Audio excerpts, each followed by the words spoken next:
Assalamualaikum warahmatullahi wabarakatuh. Banyak sekali pertanyaan jamaah, Ustadz kasih kami channel untuk kajian anak-anak muda. Di antara anak muda berasal dari Aceh, luar biasa, channelnya Maulizul Akbar Nak. Tonton, subscribe, like, share, komen. Assalamualaikum warahmatullahi wabarakatuh.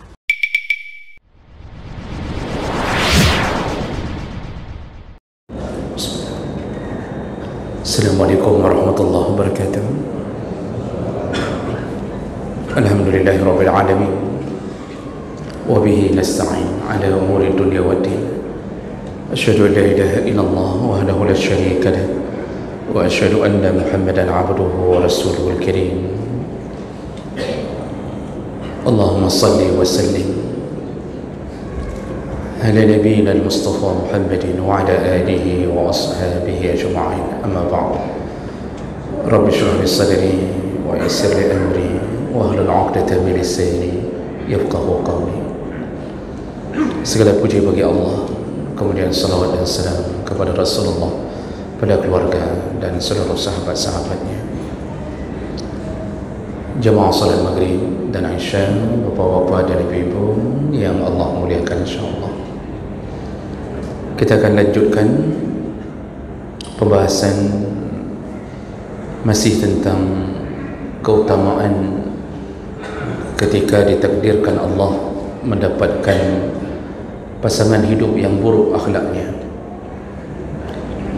Di pertemuan yang lalu kita sudah mulai membahas tentang keadaan isteri yang mendapatkan suami yang buruk akhlaknya, dan sebagaimana suami mendapatkan pahala dengan kesabaran menghadapi isteri, maka begitu pula isteri ada jaminan surga apabila dia bersabar di atas keburukan akhlak suaminya. Dan itu sudah kita bacakan hadisnya, bahwa Rasulullah sallallahu alaihi wasallam pada suatu hari menanyakan kepada sahabat, maukah kutunjukkan kalian perempuan-perempuan yang menjadi ahli surga? Para sahabat menjawab, tentu ya Rasulullah. Lalu Rasulullah mengatakan, yaitu perempuan-perempuan yang ketika dia menjadi istri dia subur, artinya dia tidak menahan keturunannya. Itu maksud subur, yaitu berkeinginan untuk punya keturunan. Masalah tidak diberi oleh Allah, itu adalah hak Allah. Kemudian dia punya kasih sayang, al-wadud, penyayang. Dan kemudian kata Nabi, ketika dia marah atau dimarahi oleh suaminya, tapi dia lebih dahulu menjumpai suaminya lalu memohon maaf. Dalam hadis itu Nabi menyebutkan kalimat yang terindah. Si istri memegang tangan suaminya sambil mengatakan, wahai suamiku, aku tak bisa memejamkan mataku sampai engkau memaafkan aku. Ini tipe istri yang begini, setelah disakiti pun dia yang meminta maaf kepada suaminya. Dialah yang disebut oleh Nabi sebagai istri-istri penduduk surga. Baik, itu sekedar pengingat ulang apa yang kita bahas di minggu yang lalu. Kita lanjut fadilah berikutnya apabila istri mendapatkan suami yang buruk akhlaknya, yaitu istri yang sabar di atas kelakuan suaminya, maka dia mendapatkan pahala yang besar, sekaligus doanya ketika terzalimi menjadi doa yang diijabahkan Allah. Jadi ini ada dua kelebihan di sini. Pertama, pahala yang melimpah ruah dari Allah kepada istri yang tabah, sabar menghadapi suaminya. Dan yang kedua, kalau dia berdoa, maka doanya insya-Allah dikabulkan Allah Subhanahu wa taala. Artinya apapun yang dia minta dalam ketabahannya, dalam kesulitan penderitaan hidupnya, maka Allah dengar doanya. Cuma melakukan Allah Subhanahu wa taala. Pada dasarnya kita sebagai suami dilarang menyakiti isteri, baik fisik maupun perasaannya, selama tidak ada sesuatu yang menyebabkan boleh untuk disakiti.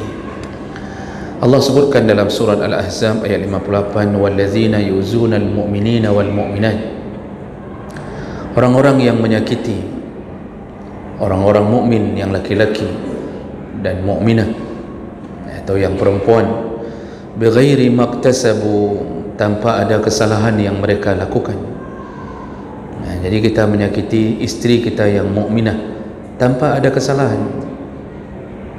Kadang-kadang suami ini dia punya temperamental sendiri yang orang secara normal tidak menangkap kesalahan isteri, tapi karena nafsu amarahnya yang kuat sekali, sehingga kadang-kadang dia memukul, menyiksa istrinya tanpa ada kesalahan dari istri.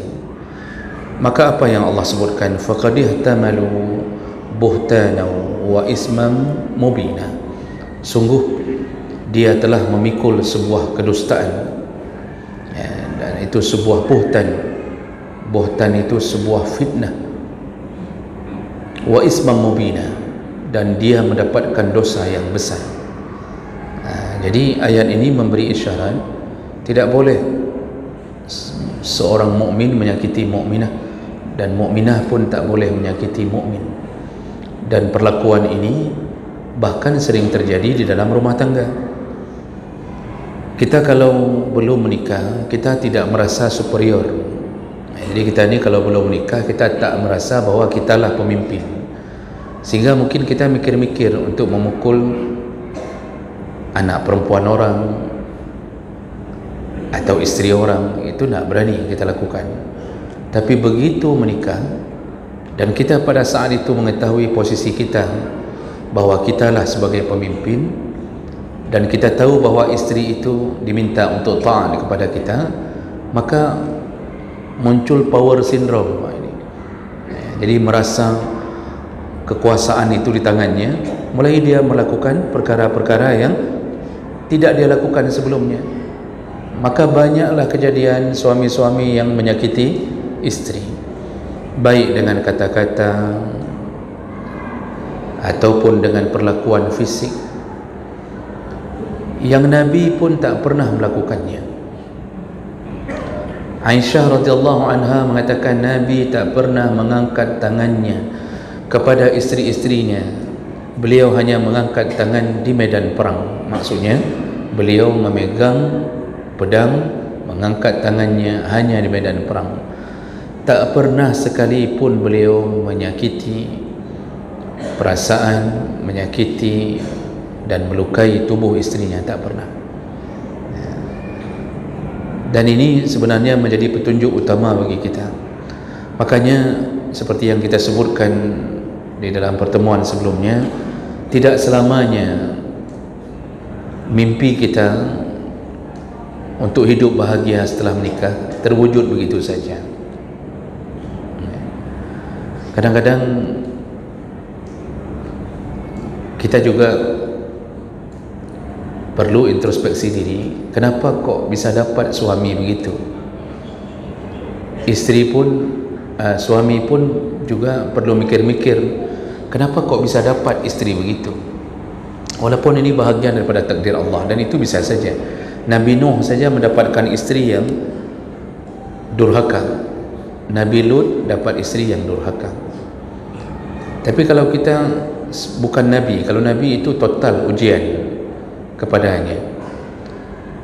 Nah, kita bukan Nabi, tapi kita bisa dapat begitu wajar. Tapi ada hal-hal yang perlu kita fikirkan ulang. Makanya kadang-kadang kejadiannya apa? Ada perempuan-perempuan yang berpura-pura salihah, kadang-kadang ikut pengajian, memakai jilbab besar, memakai gamis, padahal kalau dia di luar pengajian Mungkin tak begitu. Mungkin dalam rumahnya dengan media sosial yang dia dapatkan, mungkin dia akan memamerkan auratnya, tapi dia mencoba tampil salihah di depan orang banyak dengan harapan mudah-mudahan dapat suami saleh. Jadi berpura-pura salihah supaya dapat calon suami yang saleh. Dan setelah menikah, ternyata yang dia dapatkanlah juga suami yang pura-pura saleh. Jadi dia tampil depan orang pura-pura salihah, ternyata di sisi lain ada laki-laki yang juga datang ke pengajian itu, tampilannya pura-pura saleh. Bertemulah mereka, lalu terjadilah perkawinan. Nah, akhirnya yang bertemu adalah sesama pura-pura. Begitu sudah menikah, mulailah sifat, watak, akhlak ternyata tak sesuai dengan impian. Terjadilah. Nah, di saat seperti itu, maka kadang-kadang yang paling dirugikan adalah istri. Karena yang paling sering terjadi KDRT bukan istri mukul suami, tapi suami mukul istri. Ya. Ada beberapa kali kejadian, tapi tak banyak. Yang banyak itu istri jadi korban. Nah, jemaah mulakan Allah, kalau sudah begini keadaannya, maka istri ketika menghadapi suami yang seperti ini, yang diminta pertama adalah semampunya taat. Semampunya taat, walaupun harus berakhir dengan kematian. Itu usaha pertama. Jadi selama masih bisa ditolerir, taatlah. Karena kita sudah sebutkan juga di minggu yang lalu, Allah Subhanahu wa taala mengatakan ketaatan itu membawa kepada surga, dan itu adalah pahala yang paling besar. Rasulullah mengatakan ayyuma imra'atin matat wa zawjuha radin anha dakhalatil jannah. Kalau seorang perempuan, seorang istri meninggal dunia dalam keadaan ridha suami terhadapnya, maka wajib istri itu masuk surga. Ini ridha, ini apa? Ridha apa? Iaitu ridha terhadap semua yang dilakukan oleh istri terhadap suami. Bisa saja ada suami yang ridha terhadap ketaatan istri. Itu tentu kalau suami saleh mendapatkan istri salihah, maka dia akan ridha terhadap pelayanannya, kebaikannya. Ya. Itu ridha suami, surga untuk istri. Tapi bisa saja suami ini ridha di atas kesabaran istri. Jadi suami ini mungkin tidak baik orangnya, tapi karena istrinya begitu sabarnya, begitu tabahnya, dan akhirnya mungkin dia disiksa oleh suaminya sampai meninggal dunia, di dalam hati suami dia mulai ridha. Artinya dia mengakui dalam sanubari yang terkecil bahwa ini istri betul-betul orang baik. Dia mulai menyesalinya sehingga dia ridha. Mungkin dia akan mengatakan kepada orang lain bahwa mungkin kalau perempuan lain sudah minta cerai, tapi ini tak pernah minta cerai, memang sayalah yang bersalah, sayalah yang begini. Akhirnya dia ridha. Dia yang buruk tapi dia ridha di atas ketabahan. Itu pun bisa juga bermakna ridha suami. Maka ujungnya apa? Pahala dari Allah, surga. Jadi memang taat itu bagi istri, itu taat selama suami masih dalam koridor bisa taat ke Allah, masih kasih uang belanja, itu masih taat. Jadi saking besarnya pahala ketaatan sampai mengalahkan ibadah-ibadah sunnah. Rasulullah sallallahu alaihi wasallam mengatakan la yahillu li imra'atin, tidak halal bagi seorang istri, tidak halal bagi seorang istri an tasuma wa zawjuha syahidun illa bi izni. Tidak halal bagi seorang istri untuk melakukan puasa sunnah kecuali diizinkan oleh suami yang ada bersamanya. Padahal puasa sunnah itu, Masya Allah, orang yang suka puasa itu dijamin istiqamah dia, dijamin masuk surga Ar-Rayyan, khusus bagi yang ahli puasa. Ramadan bagus, sunnahnya bagus. Tapi begitu dibandingkan antara puasa sunnah dengan ketaatan pada suami, ternyata puasa sunnah ini pun kalah dibandingkan izin kepada suami. Jadi bayangkan isteri kalau melakukan puasa sunnah itu luar biasa, tapi kalau suami tak mengizinkannya, tak boleh. Kenapa begitu? Taat pada suami lebih utama daripada menjalankan puasa sunnah tanpa izin suami. Cuma syaratnya kalau suami ada bersama isteri, artinya dia di rumah, dia ada di sekitaran, kerja pulang ke rumah, kerja pulang. Kalau isteri minta izin, bang boleh puasa besok, kalau suami mengatakan tak boleh, karena kamu kalau sudah puasa, kami makan pagi tak ada, kami makan siang pun tak ada, makan malam ada, cuma kamu habiskan untuk buka puasa, tak boleh puasa lagi. Nah, itu kalau sudah model begitu, isteri dilarang suami, maka jangan puasa. Kata suami, tak boleh, karena aku kadang-kadang membutuhkanmu, tak boleh. Ya udah, jadi isteri tak perlu menceritakan di waktu arisan dia mengatakan, suamiku tu puasa pun tak dikasih. Itu tak perlu, karena dia dengan taat saja itu sudah cukup kemuliaan baginya. Jadi jemaah melakukan Allah Subhanahu Wa Taala, ini perkara-perkara baik tapi kalah dengan taat. Makanya taat itu menjadi penyebab datangnya pahala yang besar sekali kepada isteri. Kalau suami sudah melampau, suami melakukan KDRT atau suami melukai hati seorang isteri dengan perkataan-perkataan caci maki dan segala macam, maka kalau memang isteri melihat bahawa masih bisa dengan harapan diperbaiki, lalu dia tetap mendampingi suaminya dengan penuh kesabaran. Karena ada juga isteri-isteri Pak yang pernah curhat ke saya, itu mengatakan bahawa saya sudah kebal Ustaz, kalau caci maki dia saya sudah kebal. Itu menunjukkan dia hidup di dalam caci maki. Tapi tentu aduan seorang isteri tidak bisa diterima sepenuhnya kecuali kita mendengarkan juga dari pihak suami. Karena ya biasalah, kalau orang yang mengadu itu biasanya selalu ada unsur membela diri sendiri. Tapi kalaupun seandainya benar, maka dia hidup di dalam perasaan yang tersakiti. Kalau dia tetap taat, dia tabah, maka selain daripada surga, maka dia pun mudah diijabahkan doa-doanya di saat dia meminta kepada Allah Subhanahu Wa Taala.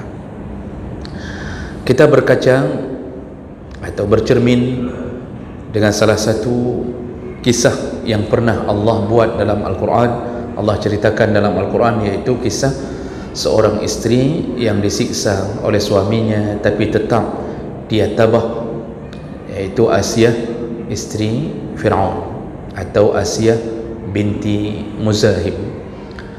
Rasulullah sallallahu alaihi wasallam itu memuji-muji Asiyah isteri Fir'aun dengan beberapa penghargaan.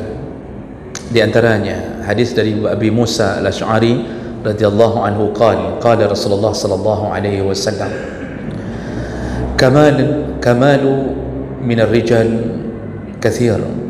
Kata Rasulullah, kalau laki-laki yang sempurna akhlaknya itu banyak.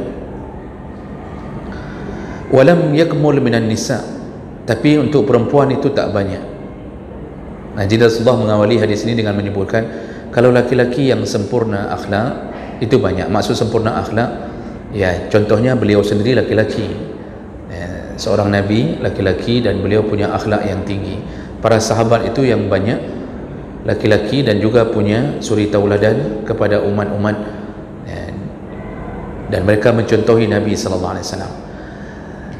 Kalau perempuan bukan tak banyak, tetapi perempuan ini kadang-kadang dia punya perasaan sensitif yang membuat kadang-kadang terjadi hal-hal yang di luar kendalinya. Maka timbullah perkara-perkara yang mungkin jauh dari akhlak. Makanya Rasulullah mengatakan perempuan itu tidak banyak yang bisa berakhlak dengan sempurna kecuali lalu Rasulullah menyebutkan perempuan-perempuan yang pernah direkomendasi oleh Allah, perempuan-perempuan yang terbaik, yang menjadi contoh bagi umat atau menjadi contoh bagi semua isteri-isteri yang ada di dunia. Siapa di antaranya? Yaitu Maryam binti Imran wa Asiyah imra'atu Fir'aun, dan Asiyah istri Fir'aun.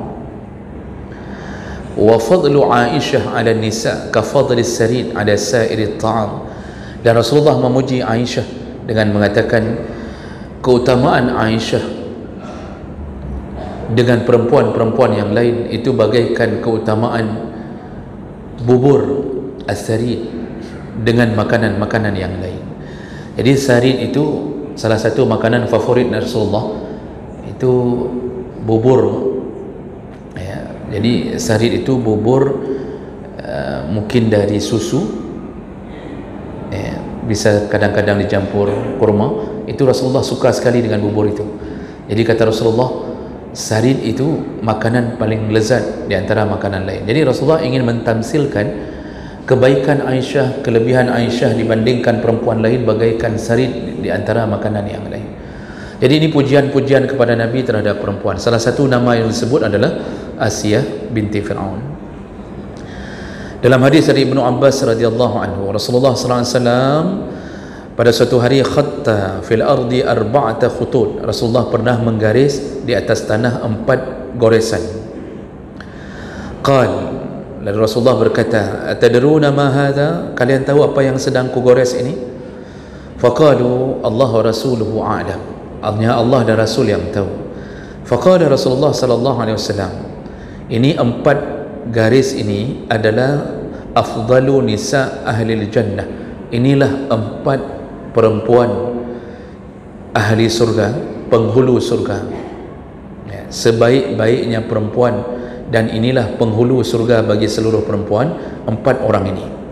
Siapa Nabi sebutkan namanya? Yang pertama Khadijah binti Khuwailid, lalu yang kedua Fatimah binti Muhammad, yang ketiga Asiyah bintu Muzahim imra'atu Fir'aun, iaitu istrinya Fir'aun, wa Maryam ibnatu Imran, dan Maryam binti Imran. Jadi 4 perempuan ini adalah perempuan terbaik sepanjang sejarah berdirinya dan hidupnya manusia. Jadi Khadijah itu contoh perempuan terbaik, yaitu contoh tentang isteri yang paling berbakti kepada suaminya. Walaupun umurnya lebih tua, tetapi dia tak peduli dengan bahwa dia lebih kaya, dia tetap mencintai, berbakti kepada Rasulullah sallallahu alaihi wasallam. Lalu kemudian Fatimah, ini adalah salah satu profil menjadi contoh tentang hidup seorang perempuan dalam kemiskinan. Karena sahabat Nabi yang miskin sekali itu Ali bin Abi Thalib. Jadi Fatimah ini hidup dengan seorang suami yang sangat miskin, dan dia tabah, tidak ada keluhan. Dia terus mendampingi suaminya, dan beliau meninggal 5 bulan setelah Rasulullah SAW. Lalu baru Ali menikah yang lain. Nah, ini contoh isteri yang tabah, maka dia akan dapatkan surga seperti Fatimah mendapatkan surga. Ini perlu dikasih tahu kepada isteri-isteri yang kebetulan dapat suami yang miskin. Karena kasus terbaru permintaan cerai paling banyak, salah satunya adalah persoalan ekonomi. Jadi tak tabah ketika suami sedang diberi oleh Allah ujian yang bernama kemiskinan. Jadi kalau sedang kaya, itu isteri kadang-kadang Masya Allah berbaktinya, begitu miskin tak mau lagi berbakti. Itu juga sering terjadi. Maka perlu belajar dari Fatimah binti Rasulullah sallallahu alaihi wasallam. Lalu yang ketiga Asiyah, dan yang keempat Maryam. Maryam ini salah satu contoh isteri, salah satu contoh perempuan yang paling bagus menjaga kehormatannya. Sehingga insya-Allah surga bagi perempuan-perempuan yang mengikuti gaya hidupnya Maryam. Dan satu-satunya nama perempuan yang Allah sebutkan dalam Al-Quran adalah Maryam. Yang lain tidak disebutkan. Tak ada nama Khadijah, tak ada nama Aisyah, tidak ada nama bahkan isteri Fir'aun, iaitu Asia. Itu kita dapatnya di dalam hadis, bukan dalam Al-Quran. Al-Quran tak disebutkan nama, cuma menyebutkan isteri Fir'aun. Tapi Maryam disebutkan nama dengan jelas. Apa maksudnya? Kalau kita buka tafsir, Allah ingin mengagungkan bahawa inilah satu-satunya perempuan yang paling hebat menjaga kehormatannya, dan yang pernah punya anak tanpa suami, inilah dia. Jadi Allah ingin umumkan, kalau seandainya ada perempuan-perempuan lain hari ini yang mengaku bahawa dia bisa hamil tanpa sentuhan laki-laki, maka dia adalah pendusta. Karena satu-satunya yang boleh mengalami kejadian itu hanya Maryam. Maka disebutkan namanya dengan jelas oleh Allah Subhanahu wa taala agar menjadi pengingat bagi yang lain. Jemaah rekan Allah. Jadi dari nama-nama yang disebutkan tadi, tersebutlah salah satu suri tauladan bagi para isteri, iaitu tentang kisah Asia, isteri Fir'aun. Jadi Asia ini sebenarnya dia tidak mau menerima lamaran Fir'aun. Jadi kalau kita buka tafsir Ibnu Katsir, Tabari, itu menceritakan perkara yang sama. Asia ini tak mau, dia tolak lamaran Fir'aun. Ayahnya pun tak mau, ibunya pun tak mau. Mereka orang baik-baik dan mereka tahu kayak mana akhlak Fir'aun. Tapi apa yang terjadi? Karena Asia ini punya kecantikan dan Fir'aun jatuh cinta kepadanya, walaupun Asia tak menyukainya, dia buat supaya jadi istrinya dengan cara disiksa. Jadi ditangkap ayah ibunya, di bawah ancaman kalau dia tak mau menikah dengan Fir'aun, maka ayah ibunya akan dibunuh setelah mengalami siksaan. Karena seorang anak tak tega melihat ayah ibunya dalam siksaan itu, akhirnya Asia terpaksa pasrah menjadi istri Fir'aun. Jadi jangan kira bahawa Asia ini suka sama Fir'aun. Karena orang kadang-kadang begini, ada suami yang berakhlak Fir'aun, tapi karena gaji ada sekitar 33 juta, dia terima juga. Kalau Asia tidak, Fir'aun dia tetap Fir'aun, walaupun raja dia tetap tak mau. Cuma karena sudah ayah ibunya terancam, akhirnya dia mau. Lalu kemudian dia jalani hidup bersama seorang raja yang dia tahu zalim. Dan waktu itu dia tentu belum beriman kepada Allah, karena Musa ketika lahir itu dialirkan di dalam peti oleh ibunya dan nyangkutnya di belakang istana Fir'aun. Jadi Asia ini yang kemudian bermohon kepada Fir'aun untuk tidak membunuh Musa. Dalam tafsir disebutkan bahawa itu tahun Musa lahir, tahun ketika Fir'aun memutuskan untuk membunuh semua anak laki-laki dari Bani Israel. Ketika saudaranya Musa lahir, Harun, itu tahun ketika Fir'aun membebaskan untuk tidak dibunuh. Jadi Fir'aun membagi dua periode. Membagi dua periode. Ini maksudnya periode pertama, jadi dia bagi misal dalam satu tahun itu, ini tahun semua anak Bani Israel yang laki bunuh. Nanti tahun berikutnya biarkan. Kenapa? Dia juga butuh budak. Dia butuh budak untuk membangun piramid, membangun kerajaannya. Dia jadikan budak itu Bani Israel.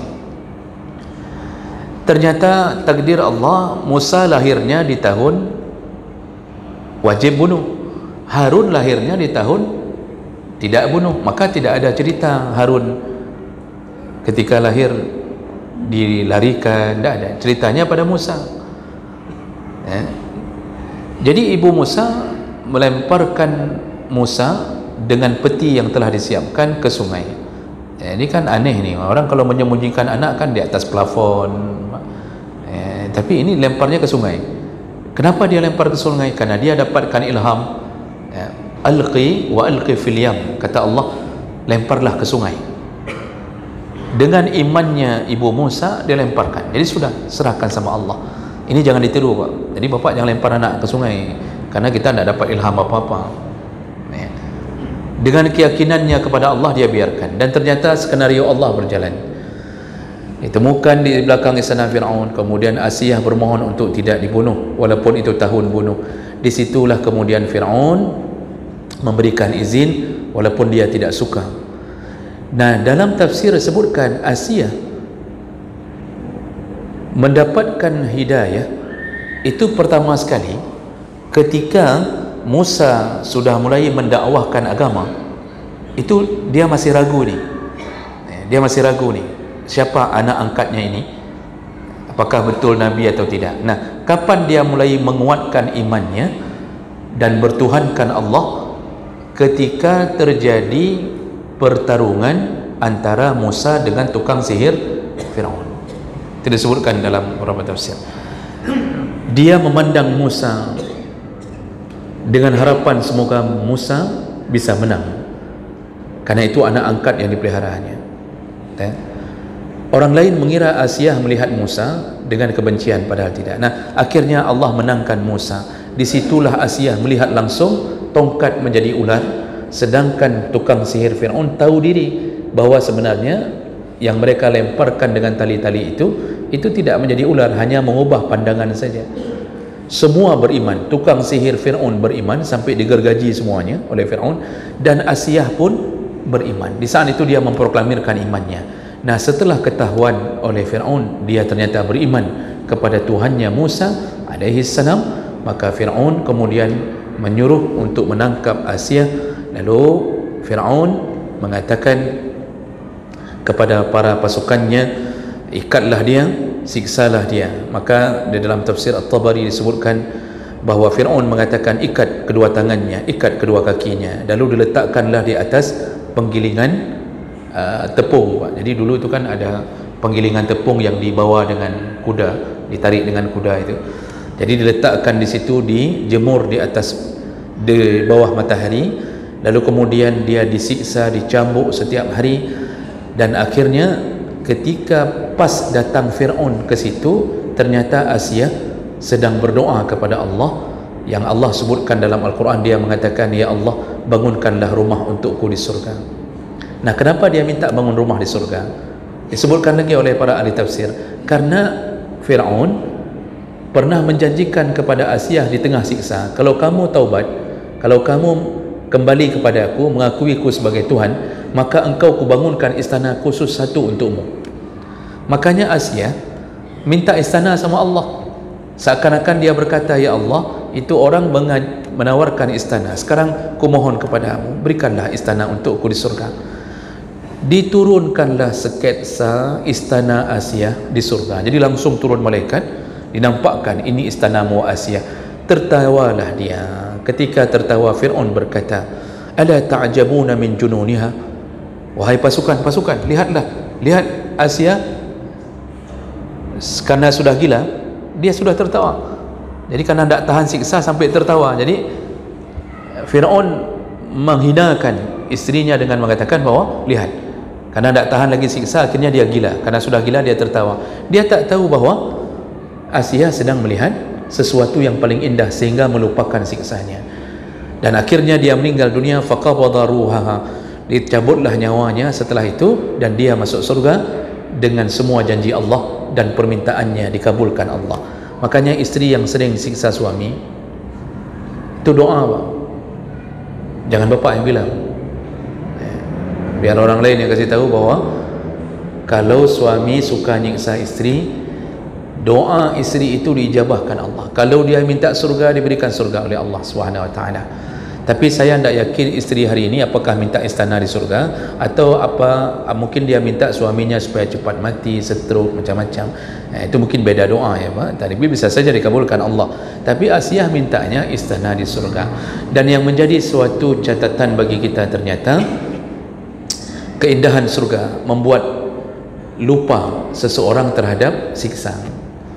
Itu baru diperlihatkan gambar, orang sudah lupa dengan siksa. Begitulah keadaan seorang perempuan yang di dalam siksaan isteri, siksaan suaminya sampai dia meninggal dunia. Maka jaminan surga bagi isteri-isteri yang selalu dalam tekanan batin, yang selalu di dalam keadaan menderita, menahan semua yang dilakukan oleh suaminya. Oleh kerana itu, kesabaran menjadi penyebab utama selama masih bisa bersabar. Selama masih bisa bersabar. Tapi kalau sudah tak bisa bersabar dan daripada hancur-hancuran, maka memilih jalan untuk berpisah itu kadang lebih baik. Jadi jemaah melakukan Allah, inilah salah satu dalil yang menyebutkan tentang kesabaran isteri berada di bawah siksaan suami yang buruk akhlaknya. Sebelum kita tutup, Bapak Ibu, saya ingin ingatkan terakhir sebelum kita tutup ini, kita hari ini sudah berada di 5 Sya'ban. Besok sudah masuk 6 Sya'ban. Dan salah satu sunnah yang paling kuat dalam Sya'ban adalah berpuasa. Dan Nabi berpuasa hampir sepenuh bulan Sya'ban. Jadi mohon agar kita tidak meninggalkan keutamaan Sya'ban, berpuasalah semampu kita. Mudah-mudahan Allah kumpulkan kita bersama Nabi-Nya. Amin ya rabbal alamin. Subhanakallahumma bihamdik, asyhadu an la ilaha illa anta, astaghfiruka wa atubu ilaik. Wassalamualaikum warahmatullahi wabarakatuh.